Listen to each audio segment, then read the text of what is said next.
ગુજરાતમાં કોર્પોરેશનની ચૂંટણીની તૈયારીઓ શરૂ થઈ ગઈ છે। આ ચૂંટણીમાં ભવ્ય વિજય પ્રાપ્ત કરવા માટે ભારતીય જનતા પાર્ટીએ કામ શરૂ કરી દીધું છે।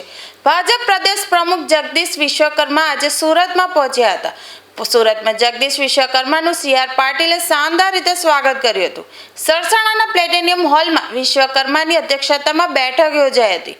સુરત સહિત 8 જિલ્લા મહાનગરના સંગઠન હોદ્દેદારોની બેઠક યોજાઈ હતી। બેઠકમાં સ્થાનિક સ્વરાજ્યની ચૂંટણીને લઈ માર્ગદર્શન અપાયું હતું। સુરત મહાનગરના પ્રભારી વોર્ડ પ્રમુખ મહામંત્રી પણ બેઠકમાં હાજર રહ્યા હતા। ઉપરાંત સંગઠનના હોદ્દેદારો વિવિધ મોરચાના પ્રમુખો પણ ઉપસ્થિત રહ્યા હતા। સુરત શહેર અને જિલ્લાના ધારાસભ્યો પણ બેઠકમાં હાજરી આપી હતી। આજે સુરત ખાતે દક્ષિણ ઝોનના પદાધિકારીઓની બેઠક માટે પ્રદેશ ભારતીય જનતા પાર્ટીના યશસ્વી અધ્યક્ષ આદરણીય શ્રી જગદીશભાઈ વિશ્વકર્મા આવ્યા છે। આગામી સ્થાનિક સ્વરાજની ચૂંટણીને ધ્યાનમાં રાખીને મંડળથી લઈને જિલ્લા સુધીના બધા જ કાર્યકર્તાઓને ઝોન્સ મળવાનું થાય એ પ્રકારે એમનો ગુજરાત પ્રદેશની અંદર પ્રવાસ ચાલી રહ્યો છે અને આજે શરૂઆત દક્ષિણ ઝોનથી થઈ છે। બપોર પછી મધ્ય ગુજરાતની અંદર મધ્ય ઝોનની બેઠક છે। 30 તારીખે સૌરાષ્ટ્રની અંદર અને 1 તારીખે ઉત્તર ઝોનની આ જ શ્રેણીમાં બેઠકનું આયોજન કરવામાં આવ્યું છે। માન્ય પ્રદેશ અધ્યક્ષજીના નેતૃત્વમાં આગામી સમયમાં સ્થાનિક સ્વરાજની ચૂંટણી ભારતીય જનતા પાર્ટી લડવા જઈ રહી છે।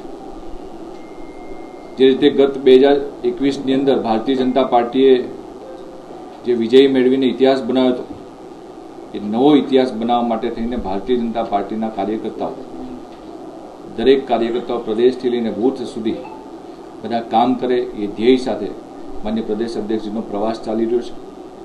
જે પ્રકારે આપ સૌ જાણો છો કે દેશના યશસ્વી પ્રધાનમંત્રી શ્રી માન્ય નરેન્દ્રભાઈ મોદીજીના નેતૃત્વમાં દેશની અંદર કામ થઈ રહ્યું છે। દેશની અંદર છેવાડાના લોકો સુધી સરકારની યોજનાનો લાભ પહોંચી રહ્યો છે। ત્યારે ગુજરાતની અંદર પણ પ્રદેશ રાજ્યના માન્ય મુખ્યમંત્રી શ્રી ભૂપેન્દ્રભાઈ પટેલ સાહેબના નેતૃત્વમાં ભારતીય જનતા પાર્ટીની સરકાર કામ કરી રહી છે।